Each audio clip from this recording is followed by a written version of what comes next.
જીએસઆરટીસીના PRO દ્વારા જણાવવામાં આવ્યું છે કે ગત વર્ષે હોળી ધૂળેટીના દિવસો દરમિયાન યાત્રિકો માટે 1000 સાથે 6500 ટ્રીપોનું સંચાલન કરવામાં આવ્યું હતું। આજે વખતે ભક્તોમાં વધારો થવાથી 1200 જેટલી બસોને લઈને 1500 જેટલી ટ્રીપોનું આયોજન કરવામાં આવશે।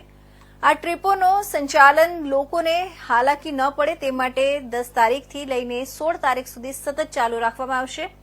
તે ઉપરાંત અમદાવાદથી ડાકોર જનારા યાત્રીઓ માટે અમદાવાદથી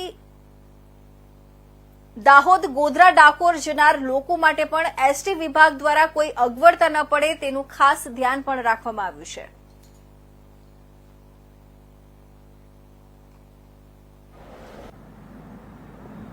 परिचय મારું નામ આરડી ગલચર પીઆરઓ જીએસઆરટીસી।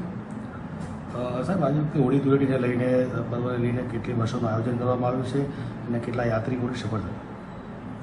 ગત વર્ષ હોળી ધૂળેટીના દિવસો દરમિયાન કુલ 1000 જેટલી બસોથી 6500 જેટલી ટ્રીપોનું સંચાલન કરવામાં આવ્યું હતું। ઉપરાંત રણછોડરાયજીના ડાકોર ખાતેના મેળા દરમિયાન પણ 400 જેટલી બસોથી 3000 જેટલી ટ્રીપોનું સંચાલન કરવામાં આવ્યું હતું। ચાલુ વર્ષે ટ્રાફિકના પ્રમાણને જોઈ અને વધારાનું આયોજન કરવામાં આવેલ છે। 1000 બસોની જગ્યાએ 1200 જેટલી બસોથી 7100 જેટલી ટ્રીપોનું એક્સ્ટ્રા સંચાલન થશે। ઉપરાંત ડાકોર મેળા દરમિયાન 500 જેટલી બસોથી 4000 જેટલી ટ્રીપોનું સંચાલન થશે અને આ વખતે આ સંચાલન 10 માર્ચ એટલે કે આજથી 16 માર્ચ સુધી સતત ચાલુ રહેશે। સાહેબ કોઈ રૂટમાં ફેરબદલ કરવામાં આવ્યો હોય કે અમદાવાદથી જનારા મુસાફરો માટેની શું વ્યવસ્થા છે? અમદાવાદથી ડાકોર જવાના દાહોદ ગોધરા સંતરામપુર આ બધા જ વિસ્તારોની અંદર જવા માટેની બસોના સંચાલન થાય છે।